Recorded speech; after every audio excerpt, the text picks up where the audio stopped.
ನೆನ್ನೆಯ ಬೆಳವಣಿಗೆ ನನಗೆ ತುಂಬಾ ಸಂತೋಷ ತಂದಿದೆ. ನಾಳೆ ಬೆಂಗಳೂರಿಗೆ ವರಿಷ್ಠರು ಬಂದು ಎಲ್ಲವನ್ನು ಘೋಷಣೆ ಮಾಡ್ತಾರೆ ಅಂತ ರಾಮನಗರ ಶಾಸಕ ಇಕ್ಬಾಲ್ ಹುಸೇನ್ ರಿಯಾಕ್ಟ್ ಮಾಡಿದ್ದಾರೆ. ನಾನು ಮೊದಲು ಮಾತನಾಡಿದ್ದೆ, ಈಗ ಆ ಶುಭಗಳಿಗೆ ಬಂದಿದೆ. ಅನೇಕ ನಾಯಕರಿಗೆ ಒಂದು ಬದಲಾವಣೆ ಬೇಕು, ಈಗ ಬದಲಾವಣೆಯ ಸಮಯ ಬಂದಿದೆ. ಭಗವಂತನಿಗೆ ಧನ್ಯವಾದ ಹೇಳ್ತೇನೆ ಅಂತ ಶಾಸಕ ಇಕ್ಬಾಲ್ ಹುಸೇನ್ ಅವರು ಹೇಳಿದ್ದಾರೆ. ಜೊತೆಗೆ ಮಾತಾಡೋದಕ್ಕೆ ಸ್ವತಃ ಇಕ್ಬಾಲ್ ಹುಸೇನ್ ಅವರಿದ್ದಾರೆ, ರಾಮನಗರ ಶಾಸಕರ ಜೊತೆಗೆ ಡಿ.ಕೆ. ಶಿವಕುಮಾರ್ ಆಪ್ತರು. ಸರ್, ಹಿಂದೆನೂ ಕೂಡ ನೀವೊಂದು ಕೂಲಿ ಕೇಳಿದ್ರಿ.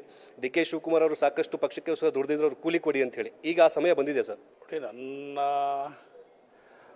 ಒಬ್ಬನ ಅಭಿಲಾಷೆ ಆಸೆ ಅಲ್ಲ ಇದು. ಅನೇಕ ಮುಖಂಡರುಗಳು, ಕಾರ್ಯಕರ್ತರು, ನಾಯಕರುಗಳು ಈ ಥರ ಹಿಂದೆ ಇದ್ದಾರೆ. ಒಂದು ಬದಲಾವಣೆ ಬೇಕು,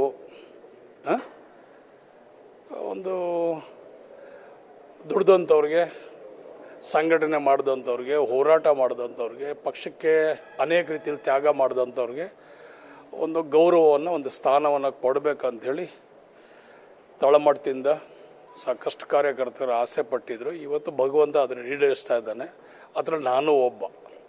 ಸರ್, ಮೊದಲ ಬಾರಿ ಈ ಕೂಗು ಗೆದ್ದಂಥವ್ರು ತಾವೇ ಸರ್.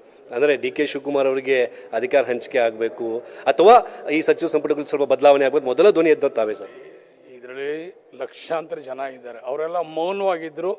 ನಾನು ಮೌನ ಮುರಿದು ನಾನು ಮಾತಾಡಿದ್ದೀನಿ ಅಷ್ಟೇ, ಬೇರೆ ಏನೇನಿಲ್ಲ ಇದರಲ್ಲಿ.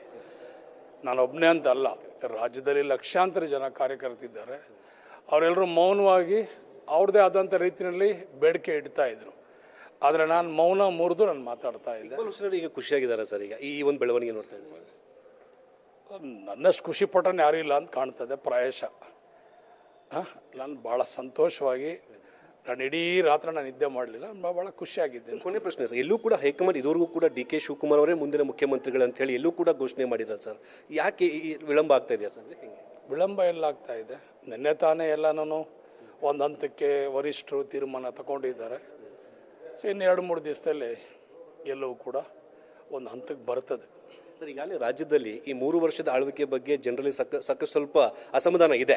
ಈಗ 2 ವರ್ಷದಲ್ಲಿ ಡಿ.ಕೆ. ಶಿವಕುಮಾರ್ ಯಾವ ರೀತಿಯಾಗಿ ಅದನ್ನು ಬದಲಾಯಿಸ್ತಾರೆ? ಯಾವುದೇ ಅಸಮಾಧಾನ ಇಲ್ಲ. ಇಲ್ಲಿ ನೋಡಿ, ಮಾನ್ಯ ಮುಖ್ಯಮಂತ್ರಿಗಳು ಸಿದ್ದರಾಮಯ್ಯ ಸಾಹೇಬರು ಸಾಕಷ್ಟು ರೀತಿಯಲ್ಲಿ ದೂರದ ಆಲೋಚನೆ ಮಾಡಿ ಒಳ್ಳೆ ಕೆಲಸ ಮಾಡಿದ್ದಾರೆ.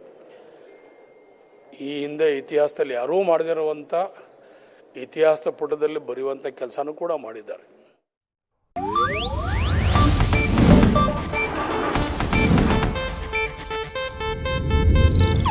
ಇದು ಏಷ್ಯಾನೆಟ್ ನ್ಯೂಸ್ ನೆಟ್ವರ್ಕ್ ಪ್ರಸ್ತುತಿ.